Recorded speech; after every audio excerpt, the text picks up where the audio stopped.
The rain came down like judgment over Norfolk Naval Station, cold and relentless, turning the world into shades of gray that matched the steel of the warships docked in the harbor. It was November 15th, and the kind of weather that made smart people seek shelter.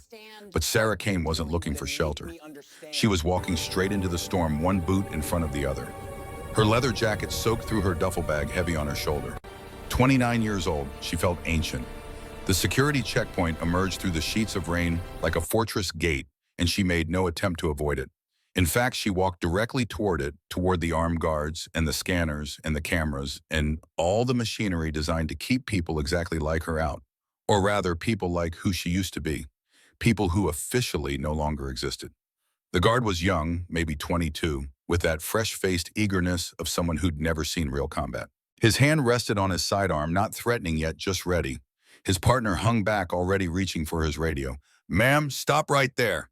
The young guard's voice carried the authority of someone trying very hard to sound authoritative. "This is a restricted area. You need authorization to proceed." Sarah stopped. Rain ran down her face. She didn't wipe it away, just stood there completely still. The kind of stillness that comes from countless hours of training, from knowing how to make yourself invisible, even when you're standing in plain sight. "I said this is a restricted area," the guard repeated louder now, uncertainty creeping into his voice. Slowly, deliberately, Sarah reached into her jacket pocket. The guard's hand tightened on his weapon. His partner took a step forward, speaking urgently into his radio. She produced a military ID card, worn at the edges, laminated surface scratched from years of use. She held it out without a word. The guard took it, studied it under his flashlight. His frown deepened with each passing second. "This ID expired 4 years ago." "I know. Ma'am, you can't just walk onto a naval base with expired credentials." "Check them," Sarah said. Her voice was calm, steady, the voice of someone who'd given orders under fire and expected them to be followed. "Run them through your system. Call your commanding officer. Do whatever you need to do. I'll wait." The guard's partner had finished his radio call. 2 more figures emerged from the security building, moving fast. Military police. Their expressions shifted from routine to hostile in the space of a heartbeat. "That's not going to happen," the young guard said, and now his hand was actually on his weapon thumb on the safety. "You're coming with us." The taller MP grabbed Sarah's arm. His grip was firm, practiced the grip of someone who'd done this 1,000 times before. "Ma'am, you're under arrest for attempting to access a restricted military installation with fraudulent credentials." Sarah didn't resist, didn't argue, didn't explain. "And for impersonating a naval officer," the MP continued, his voice cold with contempt, "specifically a Navy SEAL, you have the right to remain silent. Anything you say can and will be used against you." As they cuffed her hands behind her back, Sarah almost laughed. Almost. They had no idea who they'd just arrested, no idea at all. They led her past the security building, past the administrative offices, past a group of young female recruits running morning PT in the rain. The recruits stopped to watch, their faces twisted with contempt and disgust. "Stolen valor," one of them whispered, loud enough to be heard.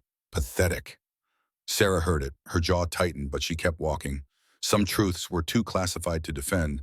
Some truths would get people killed if they were spoken aloud. So she said nothing. Just let them think what they wanted to think. Let them believe she was exactly what she appeared to be.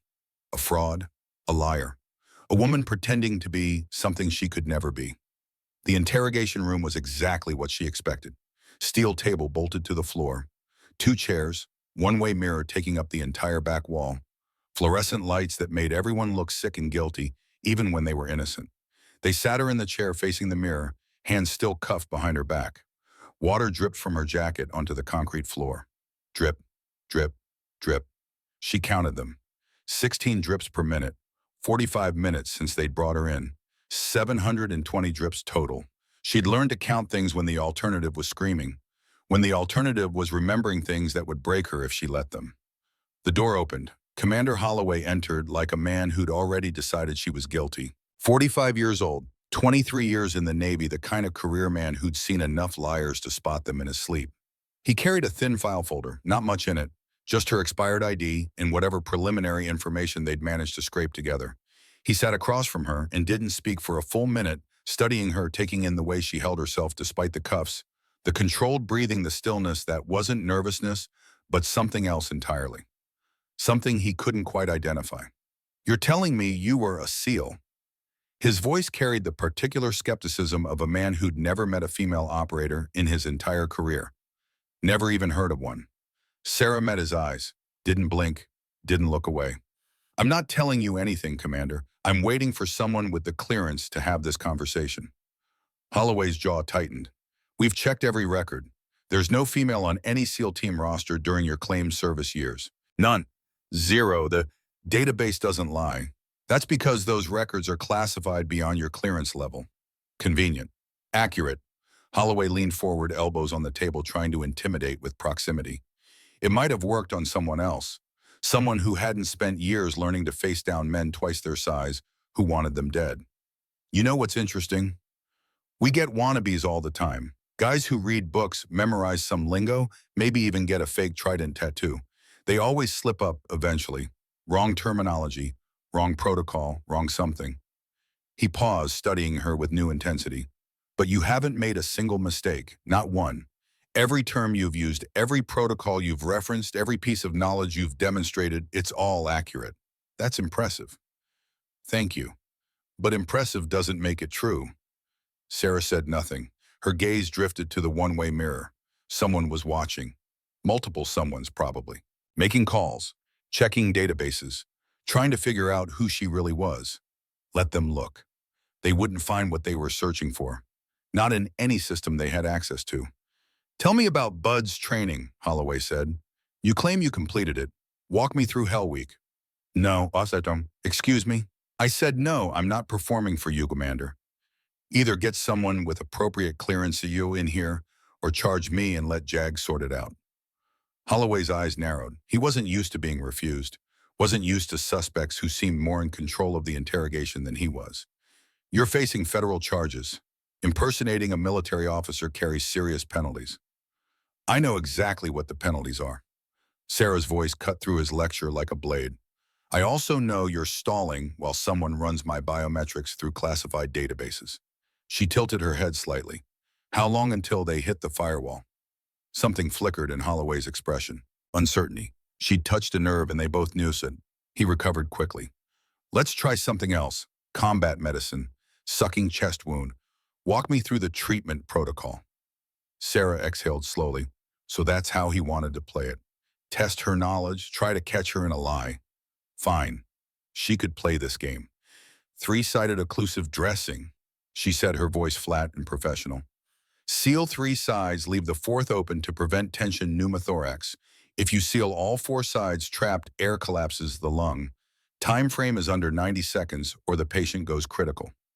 Holloway's expression didn't change, but something in his posture shifted, just slightly.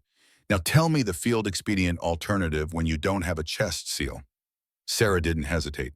Cellophane wrapper from an MRE packet, 100-mile-per-hour tape. You can create a functional chest seal in 15 seconds. But here's what they don't teach in medical school. She leaned forward as much as the cuffs would allow. You have to apply it during exhalation. Time it wrong, tape it during inhalation, you trap air in the pleural space. Patient dies anyway, just slower. She paused, letting that sink in. I learned that in the Hindu Kush winter of 2017. My medic went down with a femoral bleed. I had to work on him while suppressing enemy fire with my offhand, 15 degrees below zero. He lived because I understood the variables they don't put in manuals. The room was very quiet now. Even the dripping water seemed to have stopped. Where'd you learn the chest seal trick? Holloway asked, and his voice had changed. Less skeptical, more curious. Watching a teammate die because we didn't have one. Improvise the next time. Never lost another man to a chest wound after that. Holloway sat back, stared at her for a long moment. Then he stood, abruptly walked to the one-way mirror, stared at his own reflection, at whoever was watching from the other side. Who are you? He asked quietly.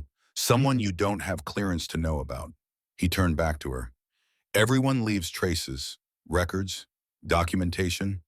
If you really were what you claim, there would be something. There was. Sarah's voice carried weight now. Finality. Then it was erased, deliberately, completely, by someone with the authority to make people disappear from history. Why best so? Because sometimes the missions matter more than the people who run them. Because sometimes the only way to protect an operation is to bury everyone involved. She paused. Because dead operators don't ask questions. And officially, that's what I am. Dead. 4 years dead. Holloway opened his mouth to respond, but the door burst open before he could speak. A young officer stuck his head in a face pale with something that looked like panic. Commander, you're needed outside, right now. I'm in the middle of... Sir, it's Admiral Mitchell. He's here, personally, and he's asking about the prisoner. The color drained from Holloway's face. Admiral James Mitchell wasn't the kind of man who showed up at interrogations. He was the kind of man who commanded fleets, who made decisions that affected thousands of lives, who hadn't been seen at this particular base in almost 5 years. Keep her here, Holloway ordered and left. Sarah sat alone in the room, listening to the drip of water from her jacket, counting seconds, breathing slowly the way she'd been trained, controlling her heart rate, preparing for what came next. When the door opened again, everything changed. The room seemed to shrink around him, not because of his physical size. Admiral James Mitchell was average height, lean build, the kind of frame that came from decades of discipline and fitness, or rather, than vanity. But his presence was something else entirely, a storm contained in human form. He wore service dress blues. His ribbons could have filled a wall, silver eagles on his collar. The weight of command in every deliberate movement. 62 years old, 40 years of service, a career that had taken him from the teams to the Pentagon and back. A man who'd made decisions that saved lives and cost them. Who'd sent young men and women into places where they might not return. Who carried those choices like stones in his pockets, heavy and permanent. The MPs who'd followed him in snapped to attention. Holloway, who'd re-entered behind the Admiral, stood rigid, barely breathing. Mitchell's eyes locked on Sarah. His face betrayed nothing, but something flickered in those eyes. Recognition, memory, something that might have been grief, might have been guilt, might have been both. Everyone out, he said. His voice was quiet but carried absolute authority. The kind of voice you didn't question. The kind of voice that had ordered men into fire and expected them to go. Sir, she's a suspect in... Now, Commander. Holloway hesitated for exactly 1 second. Then he left. The MPs followed. The door closed behind them with a heavy metallic thud that sounded like a coffin lid. Mitchell walked slowly around the table, stopped directly in front of Sarah. For a long moment, neither spoke. The silence stretched out thick and heavy with history, with things that couldn't be said, with memories that cut like broken glass. Stand up, he said finally. Not an order, a request. She stood. Roll up your left sleeve. Sarah's jaw tightened. This was it. The moment that would either validate everything or condemn her as the fraud they thought she was. She unbuttoned her cuff with awkward fingers, the handcuffs making it difficult. Rolled the sleeve up slowly past her wrist, past her forearm, to just below her elbow. There, inked into her skin, was a tattoo that no faker would dare replicate. Not the standard SEAL trident that thousands of operators wore with pride. This was different. A trident, yes, but modified. Unique. 7 small stars arranged around it, each one representing something that couldn't be spoken aloud. Ink work that had been done by hand, not in a shop. The kind of tattoo given in field conditions with improvised equipment. The kind of tattoo that hurt like hell and meant more than any metal. Mitchell stared at it for a long moment. His hands, steady as stone for 4 decades of service, trembled slightly. When he spoke, his voice was barely above a whisper. That tattoo's real. Yes, sir. I gave you that tattoo myself. Yes, sir. 5 years and 8 months ago, March 2019, in a medical tent in Yemen after a mission that officially never happened. Sarah met his eyes, held his gaze. After I watched my brother die, after we lost Marcus, after everything fell apart. Mitchell was quiet for a moment. Then he reached out and removed her handcuffs himself. His hands were gentle, almost fatherly. The cuffs fell away, clattering on the table. I thought you were dead, he said. I thought I'd killed you along with everyone else. You didn't kill anyone, Admiral. Didn't I? His voice cracked just slightly, the first crack she'd ever heard in his armor. I sent your team into that mission knowing the intelligence was questionable. I prioritized the objective over your safety. And when your brother died, when Marcus was taken, he stopped, collected himself. I made choices. David made a choice, Sarah said firmly. He saw the RPT, he saw it was going to hit me, and he stepped in front of it. That was his decision, his sacrifice, not your fault. And Marcus, was that my fault? Sarah's expression hardened. Marcus is why I'm here. Mitchell frowned. Marcus is dead. They confirmed it 5 years and 8 months ago, the ambush. They confirmed. They confirmed what they wanted us to believe. Sarah reached into her jacket, pulled out a waterproof envelope. I've been tracking intelligence for 18 months. He's alive, Admiral, being held at a facility near the Iran-Afghanistan border. And in 12 days, they're going to kill him. Mitchell took the envelope, opened it with hands that had started trembling again. Inside were photographs, satellite imagery, intelligence reports printed on paper instead of viewed on classified networks because classified networks left traces, and Sarah had learned to be a ghost. His face went pale as he studied the images. "That's not possible," he whispered. "It's not only possible, it's fact." Sarah pointed to one photograph, grainy but clear enough. A prisoner being moved between buildings, emaciated, beaten.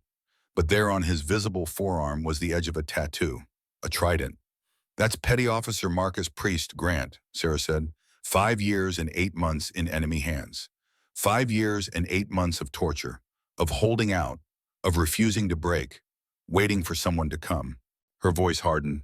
"And in 12 days, they're going to permanently disappear him, which is a nice way of saying they're going to execute him and dump his body where no one will ever find it." Mitchell sat down heavily in the chair. Suddenly, he looked every one of his 62 years. Every choice he'd ever made, every man he'd ever lost, every burden he'd ever carried, all of it visible in his face. "An unsanctioned rescue mission," he said slowly, "into hostile territory, against an enemy that's been planning for exactly this scenario. That's not a mission, Captain. That's suicide. Probably. If you fail, it'll expose Project Phantom. Everything we did, every operator still alive. They'll all be compromised." "I know. If I help you," Mitchell's voice caught, "if I provide resources, personnel support, or it'll end my career. Court-martial at minimum. Prison at maximum. Everything I've built for 40 years. Gone." "I know." Sarah paused, held his gaze. "That's why I'm not asking you to help, Admiral. I'm asking you not to stop me." Mitchell was quiet for a long moment. Then he looked up at her. Really looked at her. Saw the 23-year-old kid who'd walked into his office 9 years ago, eyes bright with idealism and determination. Saw the 29-year-old woman standing before him now, forged in fire and guilt, in an iron determination that hadn't bent even when everything else had broken. "Your brother was the best operator I ever trained," he said quietly.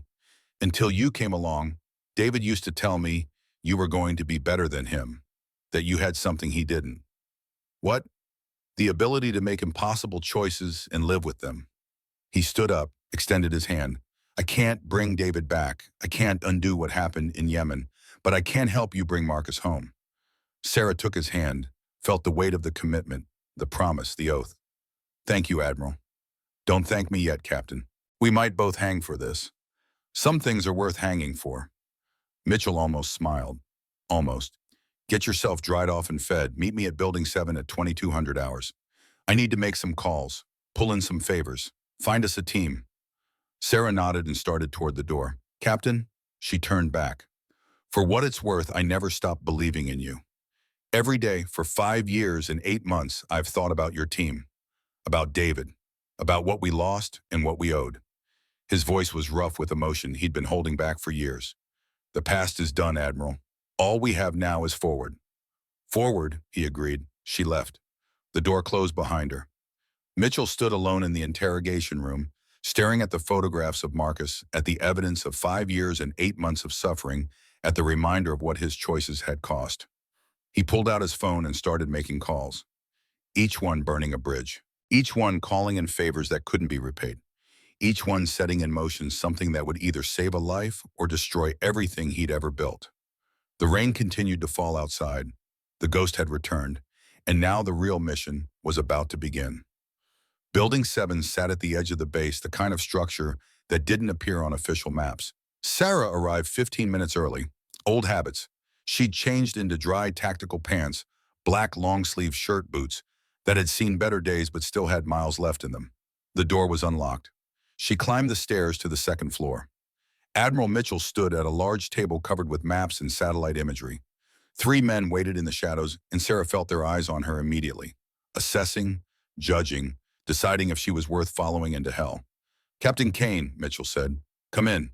She entered. The door closed behind her with a finality that felt like sealing a tomb. "Gentlemen, this is Captain Sarah Kane, call sign Wraith, former Project Phantom. She's the mission commander for this operation. One of the men stepped forward into the light. 43 years old, medium build, hands that moved with the careful precision of someone trained in trauma medicine. His eyes were intelligent, analytical, and deeply skeptical. Petty Officer First Class Booker Reed, Mitchell introduced. Call sign Doc, combat medic. 3 tours, Iraq and Afghanistan. If someone gets hit, he's the one who decides if they live or die. Doc studied Sarah with unconcealed doubt, his arms crossed over his chest.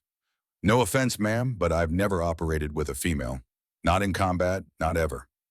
The room tensed, waiting for her response, testing how she'd handle the challenge. Sarah met his eyes calmly. Then let me show you why I'm still alive after 9 years of doing things that should have killed me.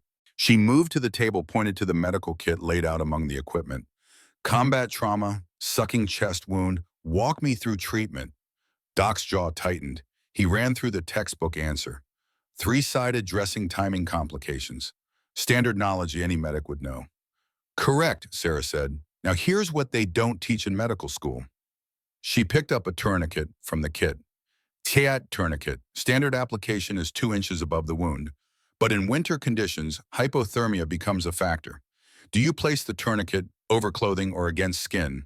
Against skin. Better pressure application? Wrong. Doc blinked. Winter operations, you place it over the clothing. The fabric provides insulation. You expose skin to apply a tourniquet in sub-freezing temperatures. You're adding frostbite trauma to bleeding trauma. Patient goes into shock faster. She dropped the tourniquet back on the table. I learned that in the Hindu Kush 22. My medic went down with a femoral bleed. I had to work on him while suppressing enemy fire with my offhand. 15 degrees below zero. He lived because I understood the variables they don't put in manuals. Doc was quiet for a long moment. Then he uncrossed his arms. Something like respect flickered in his eyes. Where'd you learn the chest seal trick you mentioned to the commander? Watching a teammate die because we didn't have one. Improvise the next time. Never lost another man to a chest wound after that. Doc nodded slowly, grudgingly. Okay, I'm listening. The second man stepped forward. 39 years old, lean and rangy with the permanent squint of someone who'd spent years looking through rifle scopes. His movements were economical, controlled, like he was always calculating with distances and angles even when he wasn't behind a weapon. Chief Petty Officer Garrett Stone, Mitchell said. Sniper, 92 confirmed kills across 4 deployments. If you need someone dead at 1,000 meters, he's your man. Stone's eyes were cold, professional, calculating. Let's talk ballistics, Captain. Sarah almost smiled. She'd been waiting for this. Your preferred caliber, she said. 338 Lapua Magnum, projectile weight 250 grain, Sierra Match King, ballistic coefficient 0.670. She moved to the map, pointed to the target compound. We're inserting here. 4,000 feet elevation. Winter conditions estimate 30 degrees Fahrenheit. Your primary overwatch position will be approximately 400 meters from the compound. 15 mile per hour crosswind from the west. Target is moving approximately 3 miles per hour east to west. She looked at him directly. Calculate your hold. Stone's eyes narrowed. This was the real test. The math that separated amateurs from professionals. The kind of calculation that made the difference between a clean kill and a wounded enemy who could still fight back. At 400 meters, drop compensation is 2.1 mils, he said, slowly thinking through each variable. But at 4,000 feet elevation, air density is roughly 10% less than sea level. That reduces drag, flattens trajectory. Actual drop is 1.9 mils. He was watching her face, looking for any sign he was wrong, looking for confirmation. She gave him nothing. Wind deflection at 400 meters with 15 mile per hour crosswind is approximately 1.2 mils right. Need to account for the Coriolis effect at that latitude. Northern hemisphere target moving east to west at 0.1 mil right. He paused, calculated. Temperature is critical. Standard ballistic tables assume 70 degrees Fahrenheit. Every 20-degree drop reduces muzzle velocity by approximately 1%.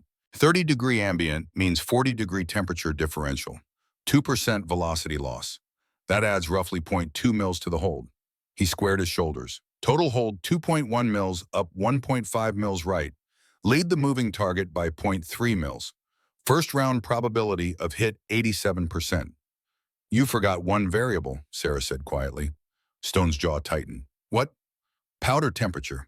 Your ammunition will be sitting in sub-freezing conditions for the 12-hour insert. Cold powder burns slower, reduces muzzle velocity by an additional 3%. Your actual hold needs another zero point 0.3 mils elevation compensation. She stepped closer to him. Without that correction, you're hitting low. Might wound instead of kill. In our operational environment, wounded enemies create more problems than dead ones. They scream, they call for help, they give away your position. Stone stared at her for a long moment. Then slowly his expression changed. Respect replacing skepticism. I've been shooting for 18 years, he said quietly. Nobody's ever caught that variable before. I've made that shot in those conditions, on a target that mattered. Did you hit? I'm standing here, aren't I? Stone extended his hand. Sarah shook it. I'd be honored to serve with you, Captain. The third man stepped forward, 36 years old, built like a boxer, compact and powerful.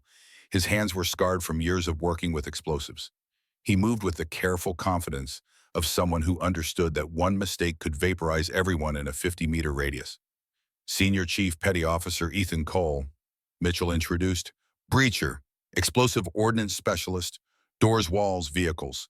If it needs to open, he makes it happen. Ethan didn't challenge her, didn't test her with questions. He just stood there studying her with an intensity that made Sarah's instincts prickle. Something in his eyes, something that looked like pain, like guilt, like a man carrying a weight he couldn't put down. I've heard about Wraith, he said quietly, urban legend in the teams. Operator who could move through hostile territory like smoke, who made impossible shots, who brought her people home no matter what. He paused. I thought you were a myth. Honored to find out you are real. Then his expression darkened. Ma'am, I need to ask. Yemen, is it true you left men behind? The room went silent. Doc and Stone tensed. Mitchell's hand moved slightly, ready to intervene. Sarah met Ethan's eyes directly. No flinching, no deflecting. Yes, the word hung in the air like smoke. Lieutenant David Kane, my brother. Petty Officer Marcus Grant, callsign Priest. David died protecting me from an RPG round. Marcus was captured because I chose to extract Petty Officer Donovan instead of staying to fight for him. Her voice was steady, but the pain underneath was evident. Raw. Honest. I've lived with that decision every day for 5 years and 8 months. I dream about it every night. I wake up, and the first thing I think about is whether I made the right call, whether I could have saved them both, whether I should have died trying. She stepped closer to Ethan. So yes, I left men behind, and I'll carry that weight for the rest of my life, which is exactly why I'll never do it again. Why I'm here, why I'm willing to risk everything to bring Marcus home, because I understand what it costs to leave someone behind. Her eyes hardened, and I won't pay that price twice. Ethan held her gaze for a long moment. Something passed between them. Understanding, recognition. The knowledge that they were both carrying weights that couldn't be put down. Then he nodded. That's good enough for me. I'm in. But as he turned away, Sarah caught something in his expression, a flicker of pain that went deeper than sympathy. His hand moved unconsciously to his pocket where the outline of a photograph was visible through the fabric. Mitchell stepped forward. We're all in. Now let's plan how we're going to do the impossible. They gathered around the table. 4 operators and an admiral who'd just committed treason. Maps and satellite imagery spread before them. Intelligence reports. Equipment lists. The raw materials of a mission that would either save a life or end theirs. Sarah took point. This was her mission, her plan, her responsibility. Target location, she said, indicating the satellite image. Compound approximately 80 kilometers inside hostile territory. Mountainous terrain, winter conditions, heavy guard presence. She traced the perimeter with her finger. This isn't a standard prison. It's an intelligence facility designed specifically to hold high-value prisoners and extract information. 12-man quick reaction force, 4-hour rotating shifts, 2 guard towers with overlapping fields of fire, roving patrols on irregular patterns, motion sensors along the perimeter. Doc leaned in studying the images. How do we know Marcus is even there? Sarah produced more photographs, grainy but clear enough. This was taken 6 days ago, prisoner being moved between buildings. She pointed. Look at his forearm. The edge of a tattoo was visible, a trident. That's Petty Officer Marcus Grant, 5 years and 8 months in enemy hands. Still alive, still holding out. How do you know he hasn't broken? Stone asked. That's a long time. Because if he had, we wouldn't be having this conversation. They're keeping him alive because he hasn't given them what they need. They're still trying to extract information about Phantom, about our operations, about classified mission parameters. Her voice hardened. But according to intercepted communications, they're done being patient. In 12 days, they're going to permanently disappear him, which is a nice way of saying they're going to execute him and dump his body where no one will ever find it. She looked at each of them in turn. We have a 12-day window. After that, he's gone forever. Ethan pointed at the map. Entry points. 3 possibilities.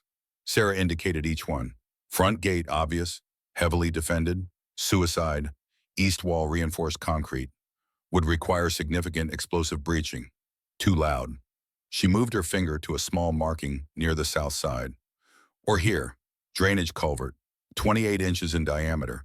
Barely large enough for a person with full kit. But it's unguarded because they assume no one can fit through it. Can we fit? Doc asked. I can, alone. Stone shook his head. That puts you inside without backup. If you're compromised, we can't reach you in time. If I'm compromised, the mission is over anyway. This works because they're not expecting a solo infiltration. They're prepared for a team assault, helicopters, explosions. The standard rescue playbook. They're not prepared for one person moving like a ghost. Mitchell spoke up. Timeline. 18-minute window between guard rotations. I enter at 0200 hours when shift change occurs. Fatigue is highest, attention is lowest. I have 18 minutes to infiltrate, locate Marcus, and reach the extraction point before the next patrol cycle. That's impossibly tight, Ethan said. It has to be. Any longer and we're exposed. Their quick reaction force response time is approximately 8 minutes once an alarm is raised. We need to be moving toward extraction before they can organize a proper response.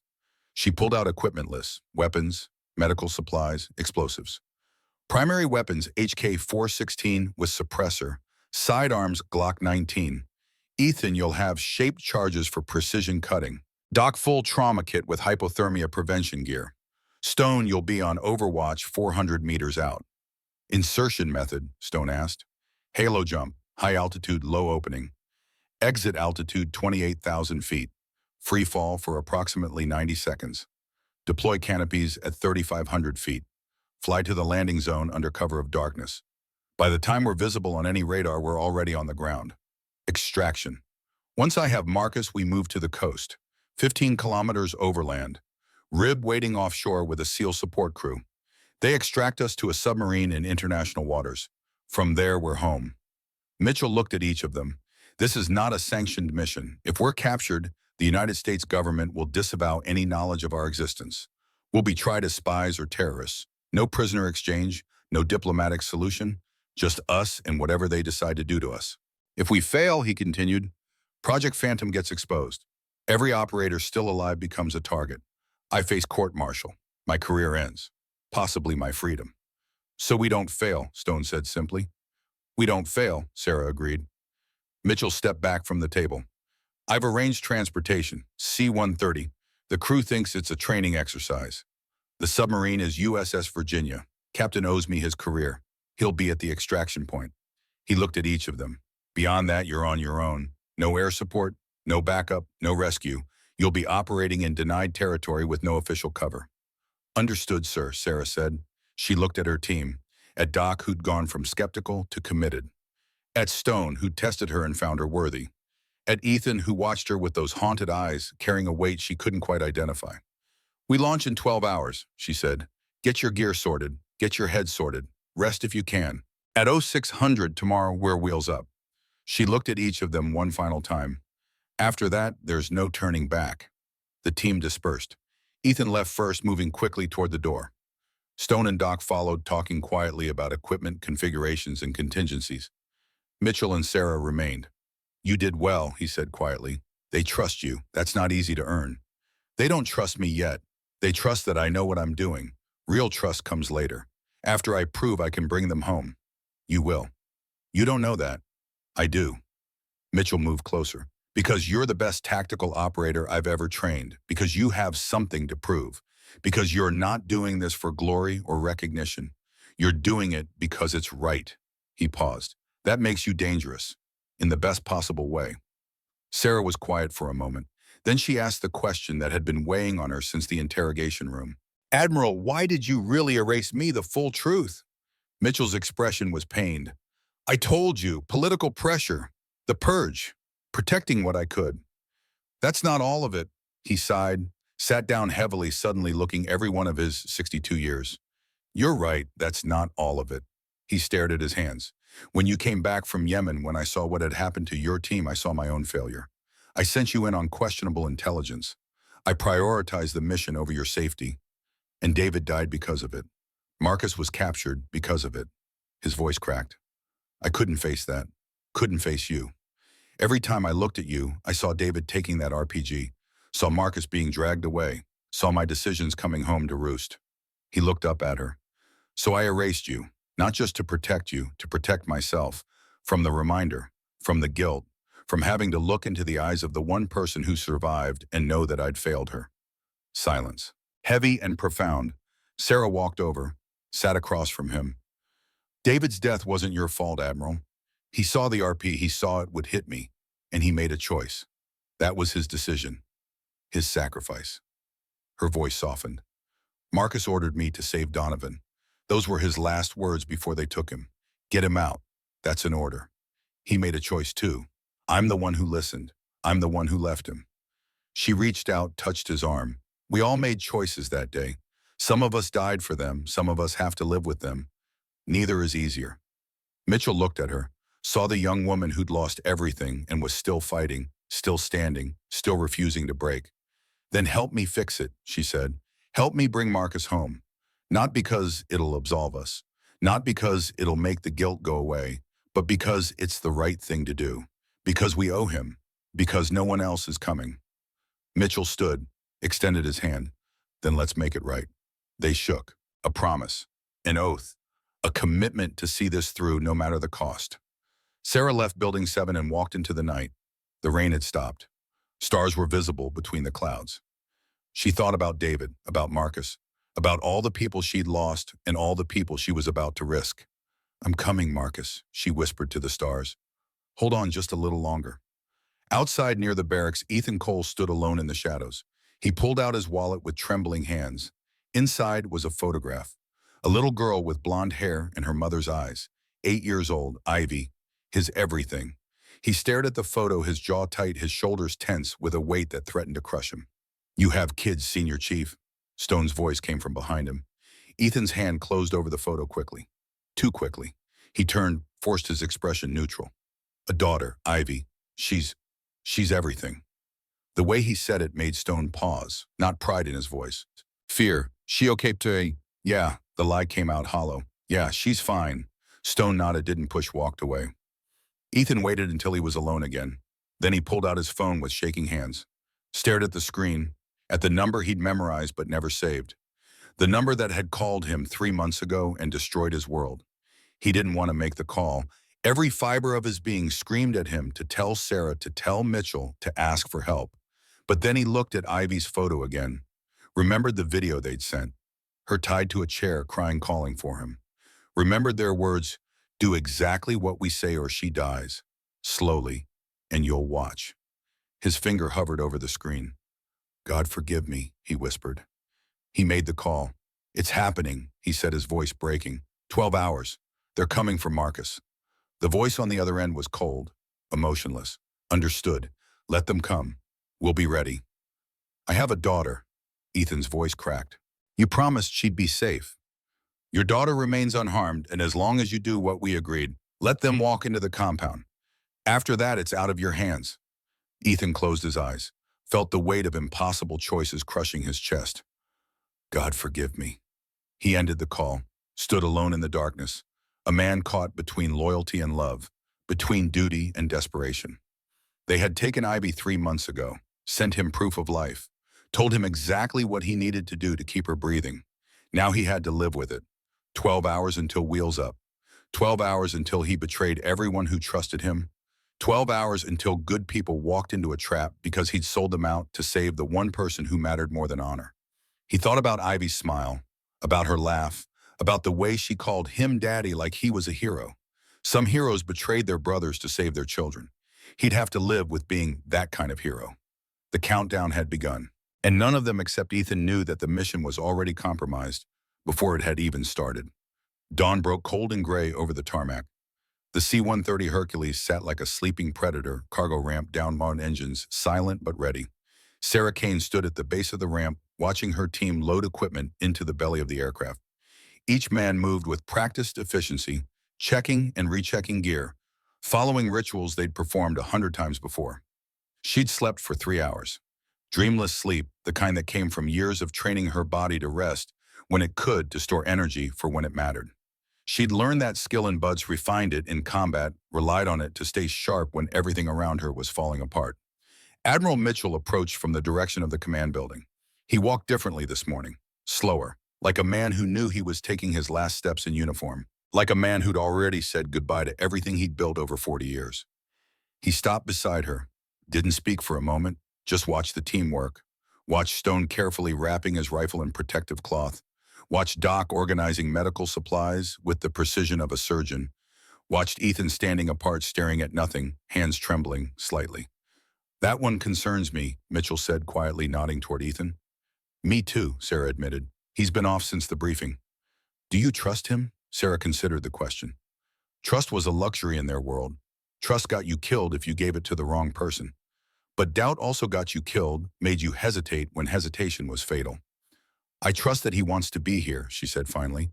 "I trust that he believes in the mission. Whether that's enough, we'll find out." Mitchell reached into his jacket, pulled out a small box. "I want you to have this." Sarah opened it. Inside was a trident pin. Gold, not brass, heavy, the kind given to operators who'd earned it through blood and sacrifice. Mitchell's own trident worn smooth from decades of carrying it. "Admiral, I can't." "You can, you will." His voice was firm. "David should have worn this. He would have if I'd had the chance to give it to him. Now it's yours." Sarah closed the box, felt the weight of it in her hand. "We'll bring Marcus home so David can rest." "Bring everyone home, Captain, including yourself." Mitchell's voice roughened. "That's an order." She looked at him. Saw the man who'd trained her, who'd believed in her when no one else did, who was about to sacrifice everything he'd ever built for a chance to make things right. "We will, sir. I promise." Mitchell extended his hand. She took it, held it for a moment longer than necessary. Then he stepped back, came to attention, rendered a salute that carried 40 years of service and honor and regret. Sarah returned it, then turned and walked toward the aircraft, toward her team, toward whatever waited on the other side of the jump. The loadmaster gave the 5-minute warning. Sarah connected her oxygen hose, felt the pure O2 start flowing, 4 liters per minute, flushing nitrogen from her bloodstream. At 28,000 feet, the air was too thin to sustain consciousness. Jump without proper oxygen saturation, and you'd pass out during freefall. Wake up dead if you woke up at all. She watched the others connect their hoses. Doc first, movements automatic from countless jumps. Stone second, checking his equipment with the same precision he used for everything. Ethan last, fumbling with the connection, hands shaking so badly that Doc had to help him. "You good, Senior Chief?" Doc asked, concern evident in his voice. "Fine." Ethan's voice was too tight. "Just cold." It wasn't cold. The cargo hold was heated. But Doc didn't push it, just gave Ethan a look that said they'd talk about it later when there was time. Sarah made a decision. After the mission, if they survived, she'd deal with whatever was eating Ethan. Right now, she needed him functional, needed all of them functional. The loadmaster returned. 1-minute warning. Red light illuminated above the jump door, casting everything in crimson. Sarah stood, moved to the door. The others formed up behind her, single file, ready to exit on her signal. "Final check," she said, her voice cutting through the engine noise. "Sound off, Doc ready?" "Stone ready." Silence from Ethan. "Cole ready." The word came out strangled, forced. Sarah turned to face him, met his eyes directly. "Senior Chief, whatever's in your head right now, leave it on this aircraft. When that door opens, I need you present. I need you focused. Can you do that?" Ethan held her gaze. For a moment, she saw something in his eyes. Guilt, fear, desperation. Something that looked almost like an apology. Then it was gone, buried behind the mask every operator learned to wear. "Yes, ma'am, I'm good." She didn't believe him, but she nodded anyway. The loadmaster gripped the door handle. 30 seconds. Sarah turned back to face the void. Her hand found the ripcord handle, muscle memory confirming its position. She thought about Marcus. 5 years and 8 months in a cell. 5 years and 8 months of torture, of holding on, of refusing to break, waiting for someone to come. 15 seconds. The door opened. The world exploded with sound and wind. The slipstream tore at her, trying to rip her out before she was ready. The temperature plummeted to 40 below zero, the kind of cold that didn't just chill. It burned. She looked out into darkness. 28,000 feet below the earth was invisible. Just blackness and stars in the thin line of horizon where the two met. 10 seconds. She was about to fall into nothing. About to trust physics and fabric and training to keep her alive. 5 seconds. She thought about David, about the way he'd stepped in front of that RPG without hesitation, about the last words he'd ever spoken. Take care of them, Ra. Promise me. I promise. Green light. Go, go, go! Sarah stepped into nothing. The wind hit her like a physical thing, tore the breath from her lungs, spun her for half a second before training it took over and she arched, stabilizing. Arms out, legs spread, falling at terminal velocity toward an earth she couldn't see. 1,000, 2,000, 3,000. Behind her, 3 more bodies tumbled into the void. She couldn't see them yet, couldn't hear anything but wind, but she knew they were there. The weight of responsibility settling onto her shoulders like a physical burden. 15 seconds into the fall, Doc appeared on her left, tracking through the darkness. Then Stone on her right. Then Ethan below and behind. 4 operators falling together, a formation held by skill and faith, and the shared understanding that separation meant death. The altimeter on her wrist glowed green. 26,000 feet. 24,000. 22,000. Falling at 120 miles per hour, the earth rushing up to meet them, invisible and inevitable. Sarah watched the numbers tick down. Watched the GPS track their position. Watched the wind drift them exactly as she'd calculated. She'd done the math right. Now she had to hope physics agreed. 18,000 feet. 16,000. 14,000. The darkness below began to take shape. Terrain features emerging from shadow. Mountains, valleys, the thin ribbon of a road cutting through wilderness. 10,000 feet. 8,000. 6,000. Sarah's hand moved to her ripcord. Not yet. Wait for the exact altitude. Deploy too high and you're visible too long. Deploy too low and you don't have time to fix malfunctions. 4,000 feet, 3,500. Now she pulled. The pilot chute deployed, dragging the main canopy out of her pack. She felt the tug, the opening shock, the sudden deceleration from terminal velocity to 15 miles per hour. Above her, the MC-6 canopy blossomed. Black fabric against black sky. Nearly invisible. She grabbed the toggles, checked for malfunctions. All good. Full flight. Controllable. Around her, 3 more canopies deployed. Doc, Stone, Ethan. All good. All flying. All tracking toward the landing zone. The ground rose to meet them. Sarah flew the canopy with practiced precision, spiraling down, trading altitude for position. 200 feet, 150. She flared, converting forwarded speed into lift. Touchdown. Soft. Feet, knees roll. Combat landing. Up immediately, hand on rifle, scanning for threats. Nothing. Clear. Doc landed 10 meters to her left. Then Stone. Then Ethan. Rally point, Sarah said quietly into her radio. 30 seconds. Weapons hot. They collapsed their canopies, buried them in the rocky soil, evidence of their insertion disappearing into the earth. Sarah checked her GPS. 8 kilometers to the compound. 2 hours to cover the distance. She looked at her team, made eye contact with each. We're on the ground. Phase 1 complete. From here, we move silent. No comms unless absolutely necessary. Hand signals only. They nodded. Cole, you're on point. Stone, rear security. Doc, stay with me. Ethan moved out. The others followed. They ghosted through the terrain like smoke night vision, turning darkness into shades of green. Each step placed carefully, each movement measured. Sound, discipline, absolute. An hour into the movement, Ethan raised his fist. Freeze. Sarah dropped to a knee, rifle up, scanned the area ahead. 4 figures moving along a ridge 200 meters to their east.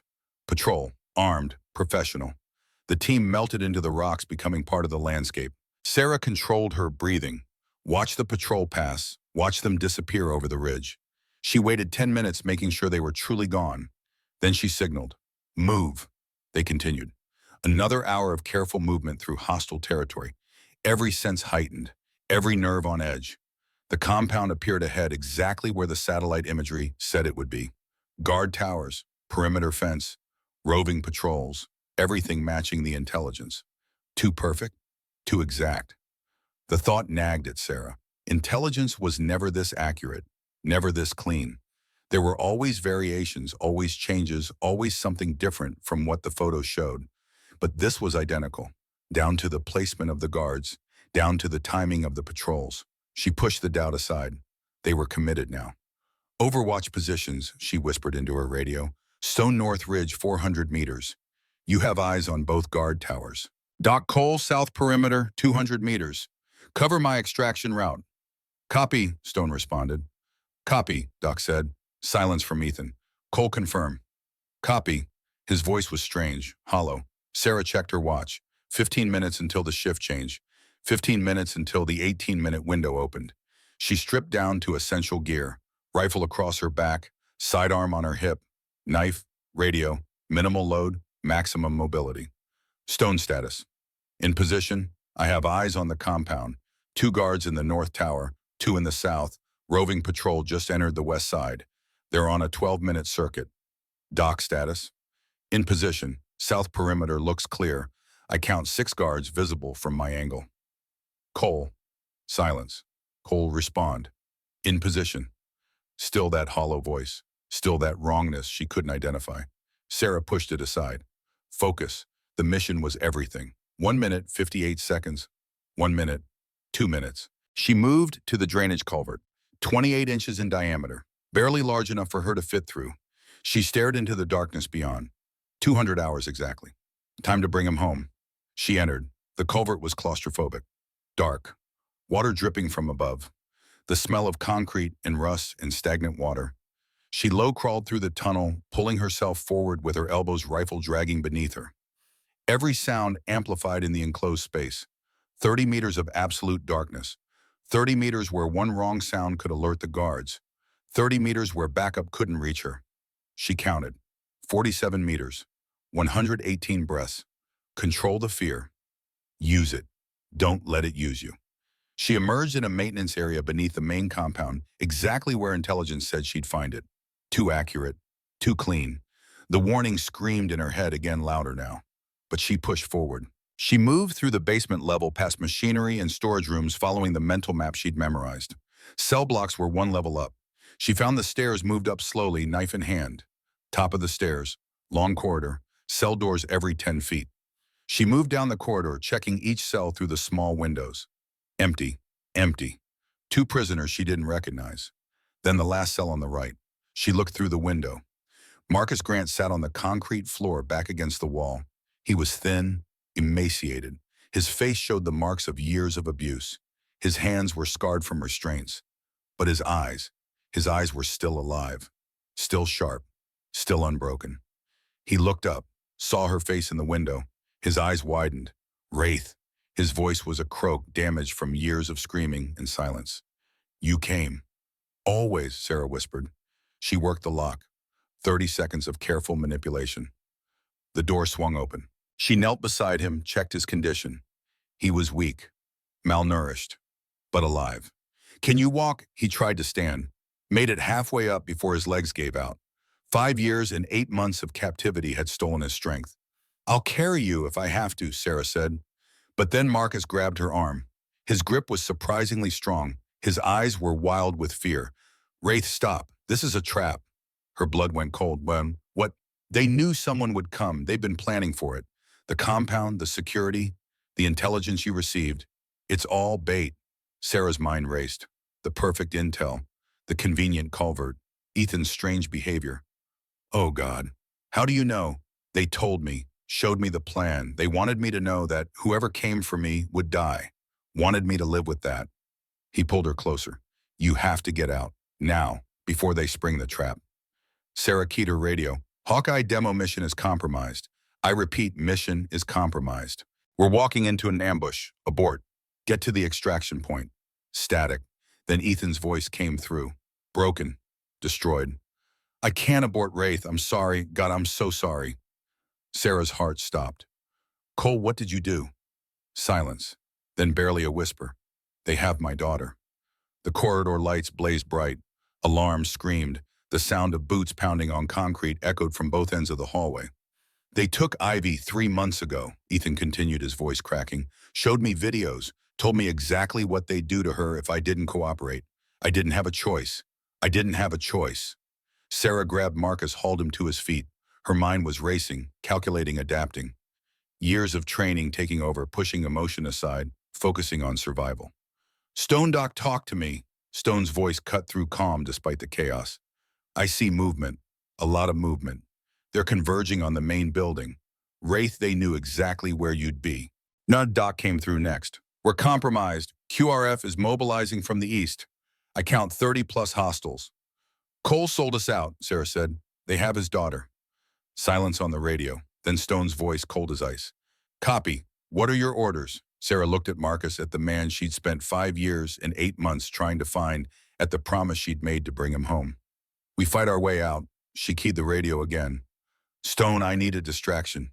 Big one. Give me chaos. On it. Through the walls, she heard the first shot. Stone's rifle. The distinctive crack of a .338 Lapouche round traveling at supersonic velocity. Then another. Then another. Streams outside. Confusion. The sound of a professional sniper tearing through their carefully laid trap. Doc Cole, I'm coming out the south entrance. Be ready for extraction. Copy, Doc responded. Silence from Ethan. Sarah pulled Marcus toward the stairs. He tried to help, tried to move on his own, but 5 years and 8 months had stolen everything. His legs wouldn't hold him. His body had been broken too many times to remember how to be whole. Lean on me, she said. We're getting out of here. Wraith, leave me. Save yourself. Not happening, not today, not ever. She half-carried, half-dragged him down the stairs into the basement toward the culvert. But the culvert was blocked now. Guards pouring in from both sides. She changed direction, headed for the south entrance, the one Doc was supposed to be covering. She burst through the door, Marcus on her shoulder, rifle in her free hand, 3 guards directly ahead. She fired without hesitation. 3 rounds. 3 bodies dropped. More guards coming from the left. She swung Marcus behind a concrete barrier, laid down suppressive fire, brass casings flying, magazine emptying, reload. 2 seconds. Back in the fight. Doc, where are you, Bio? 50 meters south. I'm moving to you. Explosions rocked the compound. Ethan.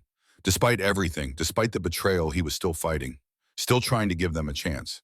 Doc appeared firing as he moved, professional, controlled. Exactly the operator she'd hoped he was.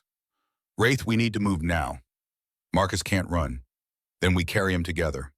They lifted Marcus between them, started moving toward the perimeter. Stone's voice came through the radio. I've got 20 hostiles down, but they're adapting. Finding cover. I can't hold them forever. Just give us 5 minutes, Sarah said. Not negotiable, Captain. Sarah didn't argue. There wasn't time. They reached the perimeter fence. Ethan was there. His face was a mask of anguish. Blood on his hands, not his own. I rigged the charges, he said. I can blow the fence. Sarah looked at him.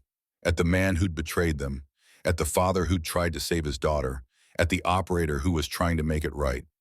Do it.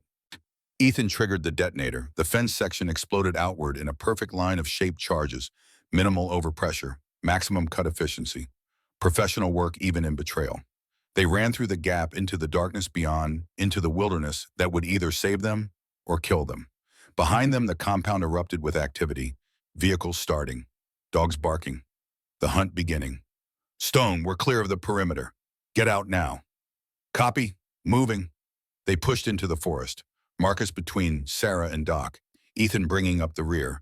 Every step taking them farther from the trap. Closer to survival. But the sounds of pursuit were growing. Getting closer. And they still had 15 kilometers to go. Sarah looked at Marcus, at his gray face, his labored breathing, the way his body was failing, even as his spirit refused to break. Stay with me, Marcus. I'm trying. His voice was barely audible. I've been waiting 5 years and 8 months for this. I'm not dying now. Damn right you're not. She pushed forward into the darkness, into the unknown, into whatever hell was waiting for them next, because she'd made a promise. And Sarah Kane never broke her promises. They ran through darkness with death at their heels. Marcus was fading fast, his weight growing heavier with each step as his body surrendered to 5 years and 8 months of abuse. Sarah felt his grip weakening on her shoulder, felt the tremors running through his frame. Stay with me, Marcus. Don't you dare quit. Trying. His voice was barely audible. Legs won't listen. Doc shifted his grip, taking more of Marcus's weight. His core temp is dropping. Hypothermia is setting in. We need to stop and warm him up or we're going to lose him. We can't stop. They're right behind us. Stone's voice crackled through the radio. Wraith, I count 12 hostiles, 300 meters in closing. They've got dogs. Dogs. That changed everything. You couldn't hide from dogs. Couldn't mask your scent in freezing temperatures. The animals would track them straight to their position, no matter how carefully they moved. How long until they reach us? 8 minutes, maybe less. Sarah's mind raced through options. None of them good. All of them ending in blood. Cole. He was there moving beside them, his face a mask of guilt and determination. The father who'd betrayed them, trying desperately to earn back what he'd thrown away. I need you to slow them down. How? The claymores. Set them along our back trail, overlapping fields of fire. Make them pay for every meter. Ethan nodded, didn't hesitate, didn't argue. Just started pulling mines from his pack. Give me 10 minutes. Then catch up. And Cole. Sarah met his eyes, saw the acceptance there, the understanding that redemption sometimes cost everything. Run fast. If I can't catch up, Sarah cut him off. 10 minutes, Cole. Then you run. He almost smiled. Almost. Then he disappeared into the darkness behind them. They continued forward. Doc beside Sarah. Marcus between them. 3 minutes later, they reached a river. Chest deep, freezing, the kind of cold that stopped hearts. We have to cross, Sarah said. It'll break the scent trail. Buy us time. Doc looked at Marcus, at his gray skin, his blue lips, his shaking body. He won't survive immersion. His core temp is already critical. He won't survive if they catch us either. Marcus lifted his head. His eyes were glassy but determined. Do it. I didn't wait 5 years and 8 months to die on a riverbank. Sarah went first, testing the current, strong but manageable. The cold hit her like a physical blow, every nerve screaming, every muscle seizing. She pushed through, reached the far bank, established security. Bring him across. Doc entered the water with Marcus. The cold hit Marcus and he gasped, his body convulsing. Doc held him tight, fighting the current, fighting hypothermia, fighting time itself. They made it across. Barely. Marcus collapsed on the bank, shaking uncontrollably. His lips were blue, his breathing shallow. Doc, work on him. I'll cover. Doc stripped Marcus's wet clothes, wrapped him in a thermal blanket, activated chemical heat packs, placed them at his core, his armpits, his groin, anywhere that would warm blood before it circulated to vital organs. Come on, Marcus. Stay with me. Stay with me. Behind them, across the river, explosions erupted. Ethan's claymores. The screams that followed were inhuman, cut short. Then gunfire. Sustained. Professional. Ethan was still fighting. Stone's voice came through. Hostiles at the river. Cole engaged. He's holding them, but he's taking fire. How many did the claymores get? Hard to count. At least 8 down. But there's more coming. A lot more. Sarah looked at Marcus, at Doc, working desperately to keep him alive at the river between them and Ethan. Marcus, can you move? Give me a minute. We don't have a minute. He forced himself up, grabbed her arm, used her as a crutch. Then give me 30 seconds. They started moving again, slower now. Marcus was trying, he was trying, but his body was betraying him with every step. More gunfire behind them, then a sound that made Sarah's blood freeze. Ethan on the radio, his voice tight with pain. Wraith, I'm hit. How bad? Bad enough. They're flanking my position. I can't hold. Sarah stopped, turned back toward the river. Doc grabbed her arm. Don't. We need you here. I'm not leaving him. He sold us out. He's the reason we're in this mess. He's trying to make it right. That counts for something. Wraith, I said I'm not leaving him. She handed Marcus to Doc, turned back toward the river. Keep moving. I'll catch up. Sarah, she was already running. She hit the river at full speed. The cold was worse the second time. Her muscles cramped, her lungs seized. But she kept moving, kept fighting, kept pushing toward the sound of gunfire. She found Ethan behind a fallen log. His leg was shattered below the knee. Blood everywhere. He was still firing, still fighting, propping himself up with one arm while the other worked the trigger. Wraith, what the hell are you doing here? Saving your sorry ass. She grabbed him, started dragging him toward the river. Can you shoot? I can shoot until I'm dead. Then shoot. She pulled him through the water. He screamed when the cold hit his wound, kept screaming as she dragged him across. But his rifle never stopped firing, never stopped sending rounds downrange. They made it to the far bank. Sarah hauled Ethan up, threw him over her shoulder in a fireman's carry. The weight was immense, the pain in her back immediate. She didn't care. Doc, where are you? 200 meters north. Marcus is stabilizing. Barely. Coming to you. She ran, Ethan on her back, his blood soaking through her jacket, his breathing getting weaker with every step. Put me down, he gasped. I'm slowing you down. Shut up. Wraith, leave me. It's what I deserve. What you deserve is a court-martial and 20 years in Leavenworth. But you're not getting off that easy. You're going to live. You're going to face what you did, and you're going to see Ivy again. Ethan was quiet for a moment, then barely a whisper. Why? Because that's what we do. We don't leave people behind, not enemies, not traitors, not fathers who made impossible choices. She found Doc and Marcus in a small depression. Marcus was conscious, wrapped in thermal blankets, his color slightly better. Doc was already prepping his medical kit. Sarah dropped Ethan beside them. Fix him. Doc looked at Ethan, at the shattered leg, at the blood loss, at the man who'd betrayed them all. He sold us out, and then he saved us. Now fix him. Doc hesitated for exactly 1 second. Then his training took over. He went to work. Tourniquet first high and tight above the wound. Ethan screamed through gritted teeth. Femoral's intact, Doc said, but the tibia is gone, shattered by the round. He's not walking out of here. Then we carry him. Wraith, we can't carry 2 people 15 kilometers. Watch me, Stone's voice cut through. Wraith, I've got visual on you, but we've got a problem. What? QRF is regrouping. They're not pursuing anymore. They're setting up a blocking position between us and the coast. They're going to let us run right into them. Sarah closed her eyes, calculated distances, evaluated options. How many? I count 20, maybe more. Heavy weapons. They've got the high ground. Can you take them? Some of them. Not all. Not before they cut you to pieces. Marcus grabbed Sarah's arm. His grip was surprisingly strong. There's another way. What? When they moved me between facilities, they used a vehicle depot about 3 kilometers east of here. If it's still operational, there might be transport. That's farther from the coast. But it gets us wheels. We can't outrun them on foot. Not carrying wounded, but if we can get a vehicle, we can punch through the blocking position. Sarah looked at her team, at Doc working on Ethan, at Stone somewhere in the darkness providing overwatch, at Marcus barely alive but still fighting. Doc, how long until Cole can be moved? 5 minutes. I need to stabilize the wound and get fluids in him. You've got 3. Wraith, 3 minutes, Doc, then we move. Stone's voice. New objective, vehicle depot 3 kilometers east. We're going mobile. Copy, I'll reposition to cover your movement. Sarah knelt beside Ethan. His face was gray, his breathing shallow, but his eyes were clear. You hear that we're getting out of here? I heard. His voice was weak but steady. Wraith, my daughter, her name is Ivy. She's 8 years old, blonde hair, her mother's eyes, the most beautiful thing I've ever seen. You'll see her again. Maybe, maybe not. He grabbed her hand. But if I don't, promise me something. What? Don't let her hate me. Tell her I was a good man who made a bad choice. Tell her I loved her more than honor. More than duty, more than my own life.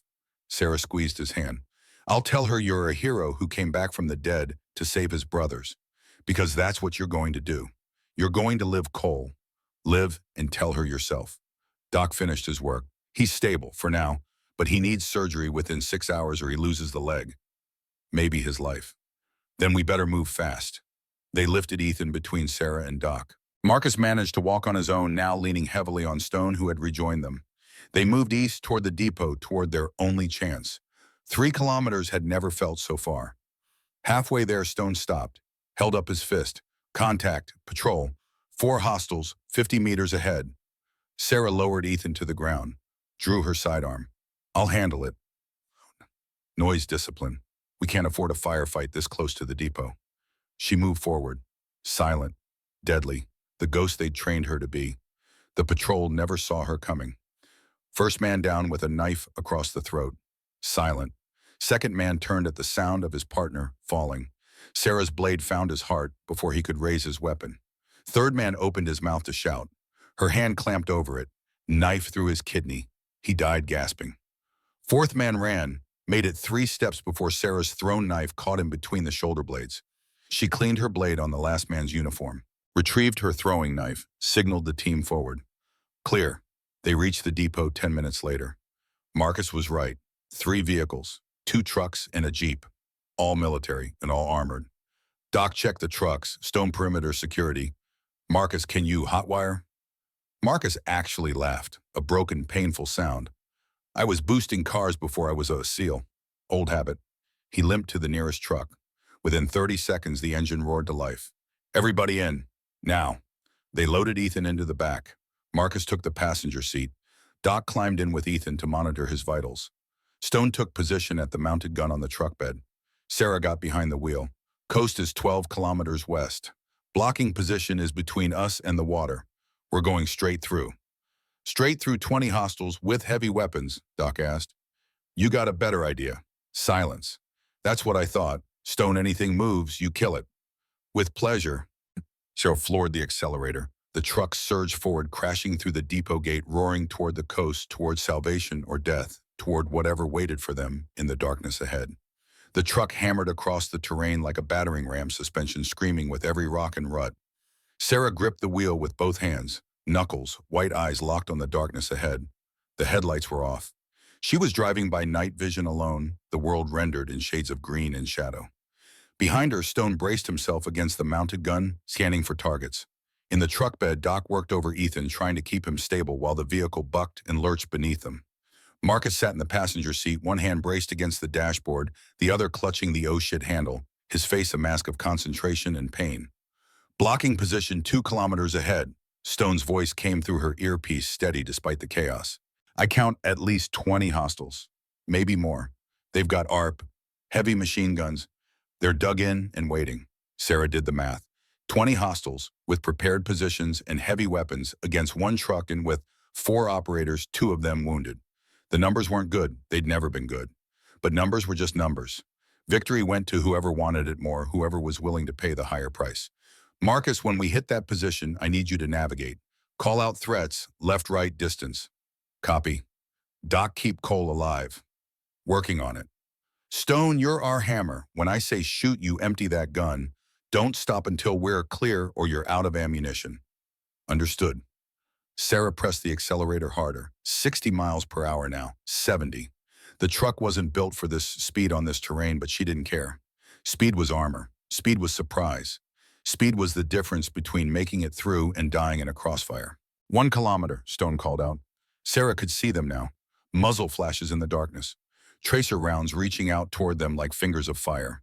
The distinctive sound of heavy machine guns opening up that deep rhythmic bark that meant someone was about to die. Rounds pinged off the armored hull. The windshield spiderwebbed but held. Bullet-resistant glass doing its job, turning lethal projectiles into spiderweb cracks and divots. RPG 3 o'clock, Marcus shouted. Sarah saw it. A man kneeling with a launcher on his shoulder. The rocket streaked toward them, leaving a trail of fire in the darkness. She cut the wheel hard left. The truck lurched. The RPG missed by meters, close enough that Sarah felt the heat wash over her through the broken window. The explosion lit up the night behind them, throwing dirt and rock into the air. Stone that launcher, take it out! The mounted gun roared to life. The sound was overwhelming, the continuous thunder that drowned out everything else. Tracers cut through the darkness like laser beams. Sarah saw the man with the launcher jerk and fall, saw his weapon tumble away. But there were more. So many more. Another RPG launched. This one from the left. Sarah saw it coming, jerked the wheel right. The rocket passed so close she could have reached out and touched it. It detonated against a rock formation, the shrapnel pinging off the truck's armor. Straight ahead, Marcus yelled. 3 o'clock machine gun nest. Stone swung the mounted gun, found the target, held the trigger down. The nest erupted in sparks and smoke. The enemy gun went silent. They were in the middle of it now. The killing zone. Enemies on both sides. Muzzle flashes everywhere. Rounds coming from every direction. Sarah didn't slow down. Couldn't slow down. Stopping meant dying. 9 o'clock technical, Marcus called out. Sarah saw it. A pickup truck with a heavy machine gun mounted in the bed. The gun was tracking toward them, the barrel swinging around to bear. She didn't wait for it to fire. She cut the wheel hard, aimed the truck directly at it. The driver of the technical saw what she was doing, tried to reverse, tried to get clear. Too late. Sarah hit them at 70 miles per hour.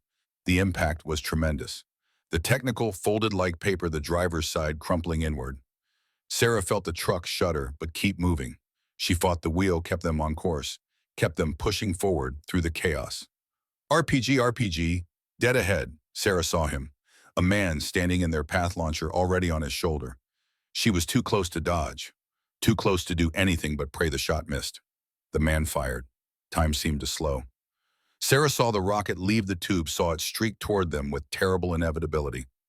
This was it. This was how they died. Stone's gun barked once, twice, three times. The man with the launcher jerked and fell. The rocket went wild, spiraling off into the darkness, detonating harmlessly 100 meters away. Good shooting, Sarah said, her voice surprisingly calm. Just doing my job, Captain. They punched through the far side of the blocking position, left case and carnage in their wake. Sarah checked the mirror, saw fires burning, saw bodies on the ground, saw the enemy regrouping, but too slowly, too late. Coast is 3 kilometers. Beach should be directly ahead. Sarah pushed the truck even harder. 80 miles per hour now. The engine was screaming. The suspension was making sounds that suggested it might fail at any moment. But they were almost there. Almost home. The terrain changed. Sand dunes appeared, beach grass, the smell of salt water cutting through the cordite and blood and diesel. The ocean emerged from the darkness like salvation itself. Sarah skidded the truck to a stop on the sand, killed the engine. Everybody out. Move, move, move.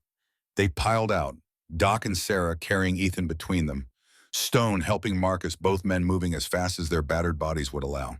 Running for the water, running for the rib boat that was already cutting through the waves toward them. Navy crew at the helm, professional extraction, the promise of survival. Behind them, vehicles appeared. Pursuit catching up. The enemy wasn't done yet. Stone cover fire. Stone dropped to one knee, brought his rifle up. The weapon barked once, twice, 3 times. Each shot precise. Each shot finding a target. The late pursuit vehicle swerved, crashed, rolled. Move, I'm right behind you. They hit the water. The cold was shocking after the heat of combat, but Sarah barely felt it. She was focused on one thing, only getting her people to that boat, getting them to safety. The rib crew was already reaching out, strong hands pulling them aboard. Marcus first hauled up and over the gunwale. Ethan next, Doc climbing up with him to keep working. Sarah pulled herself up, turned back. Stone was still on the beach, still firing, covering their retreat. Stone, come on. He fired 3 more times, methodical, professional, making each shot count. Then he turned and ran. A round caught him in the shoulder. He stumbled but kept running. Another round hit his thigh. He fell. Sarah was already moving, back into the water, back toward her fallen man. She'd said no one left behind, and she meant it. Every word. Rounds kicked up water around her. The sound of death missing by inches. The rib crew opened fire, covering her, buying seconds with bullets. She reached Stone, grabbed him, started dragging him toward the boat. He was still conscious, still trying to help, using his good leg to push, but the wounds were bad. Blood in the water. Too much blood. Stay with me, Stone. Don't you dare quit on me now. Not quitting, Captain, just resting my eyes. You can rest when you're dead. Keep them open. The rib crew was there, pulling them both aboard, hands everywhere, lifting, dragging, getting them clear of the kill zone. The pilot slammed the throttles forward. The boat surged away from the beach, cutting through the waves at 40 knots. An RPG launched from the shore. Sarah saw it coming, saw the arc of fire tracking toward them. The pilot saw it too, cut the wheel hard. The boat heeled over, nearly capsizing. The RPG passed overhead, missing by 20 meters, and detonated in a fountain of spray. Then they were out of range, moving too fast, too far. The enemy fire fell away behind them, impotent and frustrated. Sarah collapsed in the bottom of the boat. Every muscle was screaming. Every nerve was exhausted. She looked at her team. Stone bleeding but conscious, Doc already working on him. Ethan pale but breathing, his leg a ruin, but his heart still beating. Marcus beside her, thin and broken but alive. 5 years and 8 months she'd searched. 5 years and 8 months she'd planned. 5 years and 8 months she'd refused to give up. We did it, Marcus whispered. You actually did it. We did it, Sarah corrected. All of us. Marcus reached out, took her hand. David would be proud. The words hit her like a physical blow. Her brother's face flashed through her mind. His sacrifice. His last words.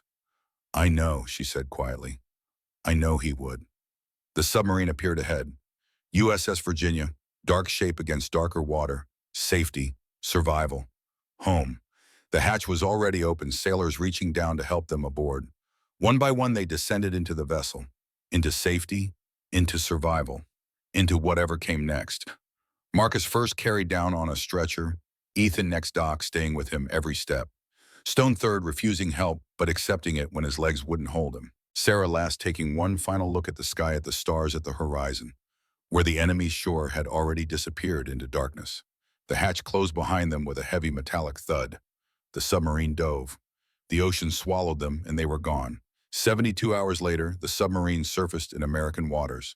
Sarah stood on the deck watching the coastline emerge through morning fog. Behind her, the team was being prepped for medical evacuation. Helicopters inbound. Hospital ship waiting. The machinery of the United States military swinging into action to take care of its own, even the ones who officially didn't exist.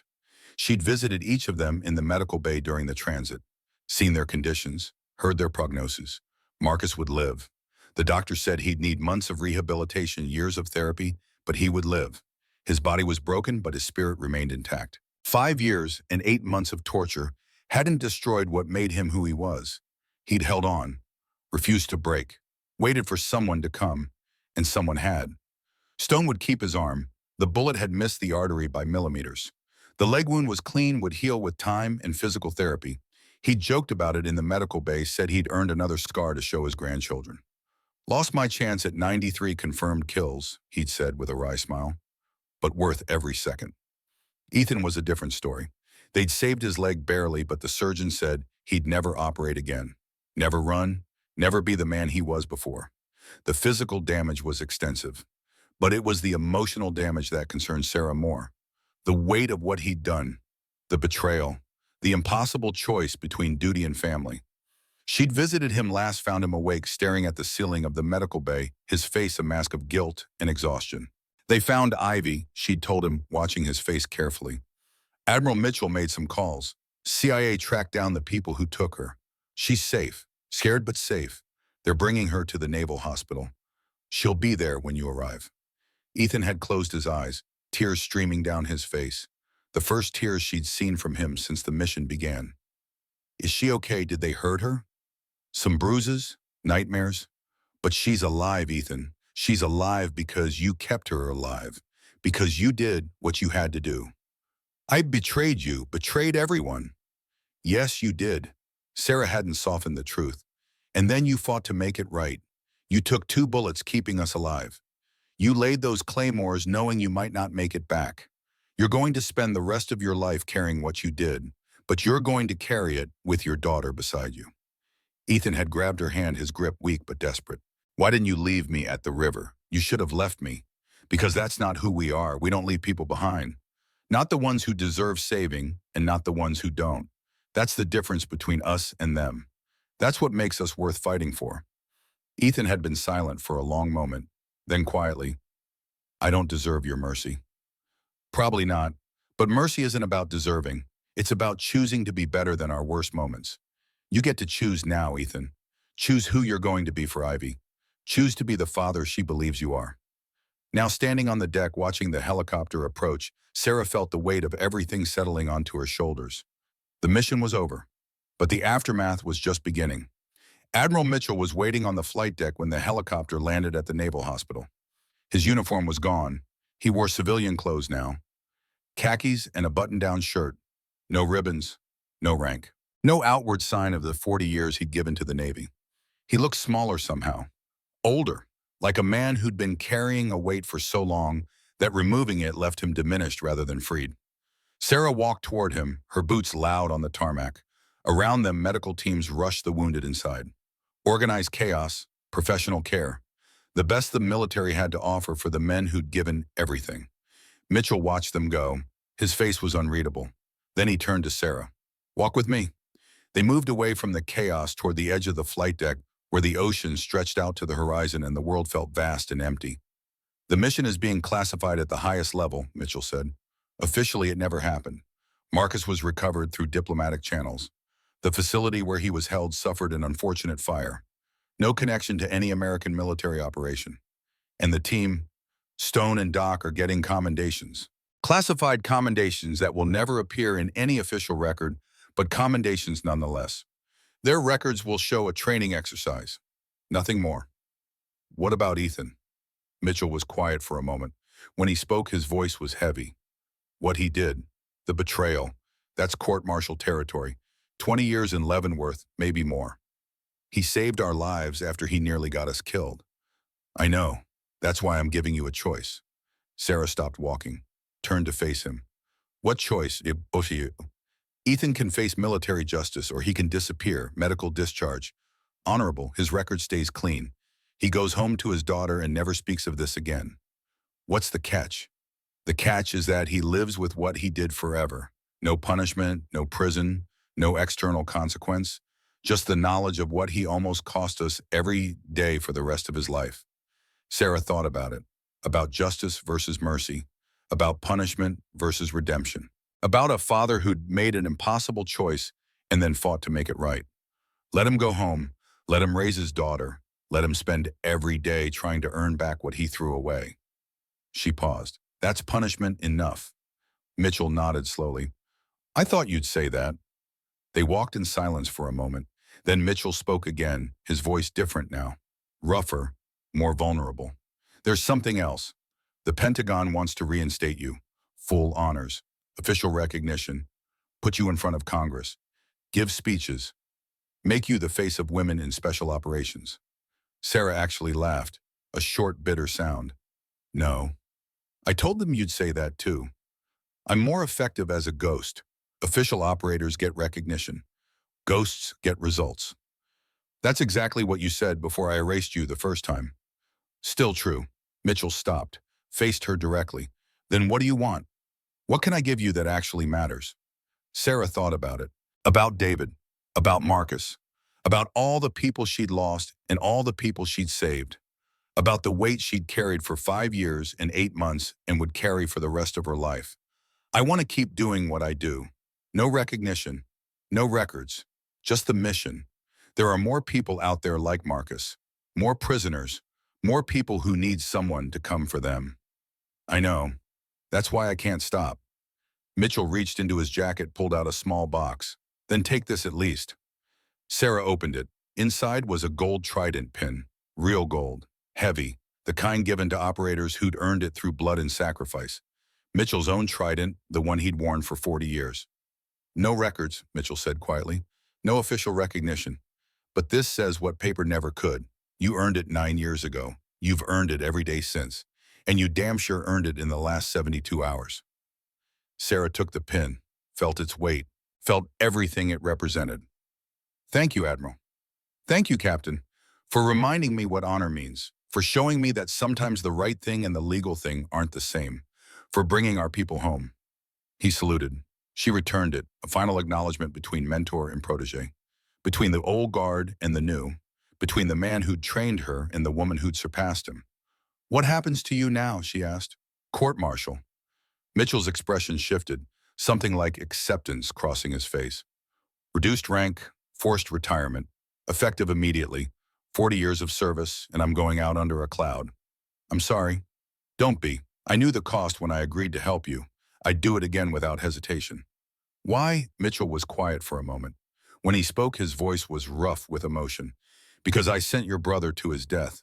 Because I made choices that cost good people their lives. Because for 5 years and 8 months, I've been carrying the guilt of what happened in Yemen. He paused. Helping Marcus, it doesn't try to erase that guilt. Nothing ever will. But it reminds me that I can still do good. That the man I was, the man David believed in, he's still in here somewhere. Sarah reached out, touched his arm. David didn't die because of your choices, Admiral. He died because he chose to save me. That was his decision. His sacrifice. You honored it by helping me save Marcus. That matters. That counts. Mitchell nodded slowly, the weight on his shoulders seeming to lift just slightly. Go see Marcus. Tell him yourself. He deserves to know that his sacrifice, his 5 years and 8 months of hell, they meant something. They changed something. I will. What about you? Where does the ghost go now? Sarah looked toward the horizon, toward whatever waited beyond it. Wherever I'm needed, there are more people out there, more prisoners, more brothers and sisters waiting for someone to come for them. I'll find them. Alone. If I have to, but I've learned something in the last 72 hours. I don't have to do this alone. There are good people out there, people willing to fight for what's right even when it costs them everything. I just have to find them. Mitchell extended his hand one final time. Good luck, Captain. Stay safe. Safety's not really part of the job description. He almost smiled. No, I suppose it isn't. She shook his hand, then turned and walked away. Walked toward the hospital where Marcus was waiting. Walked toward whatever came next. 6 months later, Naval Amphibious Base Coronado, California. Bud's training compound. Hell Week was in progress. Day 4, surf torture. The evolution that broke more candidates than any other. The instructors had the class in the water, kneeling in the freezing Pacific waves crashing over them. Hypothermia setting in with mathematical inevitability. A young woman knelt among the men. 23 years old, small frame. Determination that had carried her through 3 days of hell. But now she was close to breaking. So close. The cold had stolen her strength, her will, her belief that she could continue. The instructors were in her face, screaming, demanding she quit, telling her she didn't belong, that women weren't built for this, that she should ring the bell and save herself the humiliation. She was cracking. Everyone could see it. The other candidates had already written her off. Just another washout. Just another woman who couldn't hack it. From the beach, a figure watched, a woman in civilian clothes, leather jacket, coffee in hand, watching the training like she'd seen it before, like she'd lived it. The young woman in the surf looked up. Their eyes met across the distance. Sarah gave the slightest nod. Keep going. You've got this. Don't let them win. Something passed between them. Something that couldn't be spoken. Something that existed only in the space between warriors who understood what it meant to refuse to quit, to refuse to break, to keep pushing when everything said to stop. The young woman found something inside herself, something she didn't know was there, something that had been waiting for this exact moment to reveal itself. She stood up straighter in the water, stopped shaking, looked the instructor dead in the eye. I'm not quitting, instructor. The instructor studied her for a long moment, looking for weakness, looking for the crack that would let him break her. He found nothing but steel. Get back in formation. The young woman returned to her place among the candidates. The evolution continued, but something had changed. Everyone who'd seen the exchange knew it. Everyone who'd witnessed that silent communication understood. A torch had been passed. Sarah turned to leave. Her coffee was cold. Her jacket was wet from the spray. But she didn't care. She'd done what she came to do. A nearby instructor watched her go. Old school SEAL, 53 years old, Gulf War veteran, hard eyes that had seen things most people couldn't imagine. Who was that? A younger instructor asked. The Gulf War veteran was quiet for a moment. His eyes never left Sarah's retreating figure. Nobody. Nobody. She just talked that candidate off the ledge without saying a word. The old SEAL turned to face his colleague. His expression was unreadable, but something like reverence flickered in his eyes. She's proof that the best operators are the ones whose names will never be known, whose files have been redacted, whose sacrifices live only in the memories of those who served beside them. He watched Sarah disappear into the morning fog. Some heroes get parades. The best ones get forgotten, and they wouldn't want it any other way. Sarah walked into the fog, into obscurity, into the life she'd chosen. Behind her, a new generation was learning what it meant to serve, what it cost to be a SEAL, what it took to become someone who would never quit, never ring the bell, never leave a teammate behind. She thought about Marcus recovering in a hospital somewhere, probably wondering if he'd ever feel whole again. He would. It would take time, take work, take more strength than he thought he had. But he would heal, because that's what warriors did. They survived. They endured. They came back stronger. She thought about Ethan somewhere with Ivy trying to rebuild what he'd almost destroyed, trying to be the father his daughter believed he was. Some truths were too heavy for children to carry. Some sacrifices were too complicated to explain. But he'd figure it out. He'd find a way, because the alternative was unthinkable. She thought about Stone and Doc back with their units carrying classified medals they could never show anyone. They'd tell stories someday, to trusted friends, to fellow operators who understood. They'd talk about the ghost who'd led them into hell and brought them out again. And nobody would believe them. That was okay. The best stories were the ones that sounded like lies. She thought about Mitchell, retired now, probably sitting on a porch somewhere, watching the ocean, carrying his guilt like an old friend. He'd find peace eventually. Or he wouldn't. Either way, he'd know that he'd done one thing right at the end, one thing that mattered. Sarah reached her car, climbed inside, sat there for a moment staring at nothing. Her phone buzzed, a message from a number she didn't recognize. She opened it. 3 words, "They need you." Attached was a file. Coordinates, satellite imagery. A face she didn't recognize but would soon know better than her own. Another prisoner. Another mission. Another chance to keep her promise. Her phone buzzed again. A message from an unknown number with a Virginia area code. "Fair winds and following seas, Captain. You've given an old man peace. J.M." Sarah stared at the message. Mitchell, somewhere in retirement watching the ocean, finally free of the guilt that had haunted him for 5 years and 8 months. She typed back, "Thank you for believing in me, Admiral, for giving me the tools to keep my promise." The reply came quickly. "You gave me the chance to be the man I wanted to be. That's worth more than 40 years of ribbons." Sarah closed her eyes, felt the weight of David's trident pin in her pocket. The torch passed. The legacy continued. She started the engine.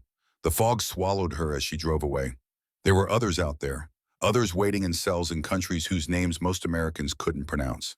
Others holding on by their fingernails, refusing to break, believing against all evidence that someone would come, someone would remember, someone would care enough to risk everything. Sarah would find them, one by one, mission by mission, ghost operation after ghost operation. She'd bring them home or die trying. The coordinates from the message burned in her mind. Another country, another facility, another impossible mission. In the rearview mirror, the Buds compound disappeared into fog. In her mind, she saw David's face. Not the moment he died, but the moment he'd first put on his trident. The pride in his eyes, the belief that they were both destined for something bigger. "I kept my promise, David," she whispered. "Marcus is home. The team is safe, and I'll keep going, for every brother and sister still out there." Her phone displayed the new coordinates. Another mission waiting. Another life to save. Sarah Kane Wraith, the operator who didn't exist, smiled, not with joy, with purpose. Because ghosts don't rest. They haunt the darkness until every last soul is brought home. She accelerated into the fog. The road stretched endless ahead. And somewhere in a cell no one knew existed, someone held on for one more day, because help was already coming.